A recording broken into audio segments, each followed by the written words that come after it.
আসসালামু আলাইকুম। সবাই তো ভালো আছে, ভালো থাকে।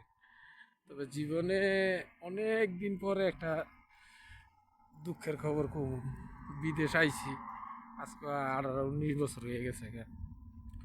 তো মনে করেন যে প্রথম আইছি যখন, তখন মনে করেন বাড়ির কেউই মনের দুঃখের কথাটা বোঝে নি। তখন 500 রিয়াল বেতন। তো মনে করেন যে তখন 500 রিয়াল বেতন, এরপরে মনে করেন 3 মাসের টাকা দেয় নাকি। এরপরে মনে করেন কাগজপত্র বানাইতে নাকি বাড়ির কেউ রে দুঃখের মনের কথাটা বুঝাইতে পারিনি। তো মনে করেন যে এরপরে গিয়া 5 বছর পরে 2000 রিয়াল দিলাম, হিরো মালিকে খাইয়া লইল। এরপরে মনে করেন যে ফিরা দিলাম 1500 রিয়াল, হিরো খাইয়া লইল। এরপরে মনে করেন যে কফিলের কাগজপত্র সব নষ্ট হয়ে রয়েছে। তো মনে করেন যে এরপরে কাগজপত্র কফিলের বুকরা তিজারিয়া, আমল ট্যাক্স, মিসকিন ভাতা, এরপরে রোকসা, এরপরে এডিরে ঠিক কইরা 3 বছরে আকামা বানাইলাম। 3 বছর কষ্ট করে, এন্দা 5 বছর তো টাকা মাইরা খাইছি।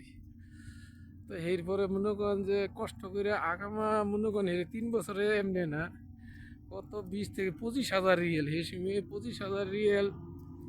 মনে করেন যদি জায়গা কিনতাম তাহলে মনে করেন যে আগে 2 থেকে 2.5 কোটি টাকা সম্ভব হতো। তো এই সময় 25 হাজার রিয়েলের কত, আর মনে করেন যে ধরেন 13, 14, 15 বছরের পাশের ঘটনা কই। তো তখন মনে করেন যে বাড়ি তো বুঝাইতারি না, এই জায়গায় মনের দুঃখের কথা কি রে বলতারি না। তো মনে করেন প্রতিদিন টাকা কামায় নিয়ে নিয়ে একটা ওই অফিস ধরছিলাম।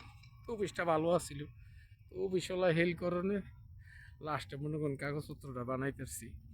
তো আকামা কত কষ্ট করে পাইছি, আমি ছাড়া মনে হয় জীবনে কেউ কইতে পারবো না। বিদেশ যে কি জিনিস, বিদেশ কত কষ্টের জিনিস, এটা আমি টের পাইছি। তো মনে করেন এরপরে দেশও গেলাম, বিয়ে শাদি করলাম। মনে করেন যে আমার একটা, মনে করেন যে এরপরে দেশও টেলিফোনে বিয়া করাইলো। তো বিয়া করলাম। তো মনে করেন যে মেয়ে খুব ভালোই ছিল। তো নিজের আমার যাই হোক আল্লাহ মত মতো দিছিল। তবে আপনাকে দোয়ায় মনে করেন যে তখন তো মনে করেন যে অত একটা ইয়া করতারই নেই। তারপরও মনে করেন যে একটা ছোটোখাটো একটা ব্যবসা বাণিজ্য দিলাম। তো যাই হোক মনে করেন যে ব্যবসা বাণিজ্য দিয়ে আল্লাহ যাই ভালো রাখছিল। তো তখন মনে করেন যে বছর তিনেক যাই হোক মোটামুটি ভালোই, যে কিছু টাকা মনে করেন আত হয়েছে। তো মনে করেন যে আবার এন্দা মনে করেন ওয়াইফের ক্যান্সার হইল। তো যাই হোক পুঁজি আসিল, যাই হোক মনে করেন চিকিৎসা মিকিৎসা কইরা ভালো করলাম। এত 3-4 বছর বাচ্চা আসিল। তো মনে করেন আমার একটা ছেলে আর একটা মেয়ে মারা গেছে। তাহলে এখন মনে করেন যে দুইটা তো এতিম, আমি বিদেশ থাকি, কষ্ট করি। তো বাল বাচ্চা কত বেশি এটা বুঝান যায় না। তো ওরা ছোট ছোট বাল বাচ্চা। তো এই জীবনে কষ্টটা ছাড়া আর কিছু নাই গিয়া। তো দেশের কেউ এই যে কষ্টটা কেউ বুঝলো না। জীবন ভরে মাসে মনে করে যে আমি খারাপ রাস্তায় চলছি, খারাপের কি আছে। এই দেশও খারাপ করে গিয়ে আর কোনো লাভ হইব? কোনো লাভ হইব না। কষ্ট ছাড়া আর কিছুই নেই গিয়া।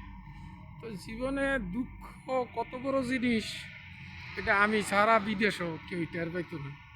না বউরে বুঝাইতারছি, বউরে যেটুক বুঝাইছি যাই হোক, তো বাচ্চা নেই গিয়া, মারা গেছে।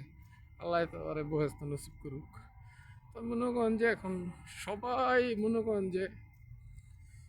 করে যে আমার কাছে অনেক টাকা পয়সা আছে, আমার কাছে কিছু নাই। সবাই টুকটাক চাইলে দেই যেটুক পারি।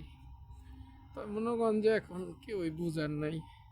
তো সবাই মনে করেন যে আমার এই জিনিসটা দেখেন, শুনেন, শেয়ার করেন, মানুষের কাছে শোনার তৌফিক করে দিন। প্রবাসী দুঃখের জিনিস।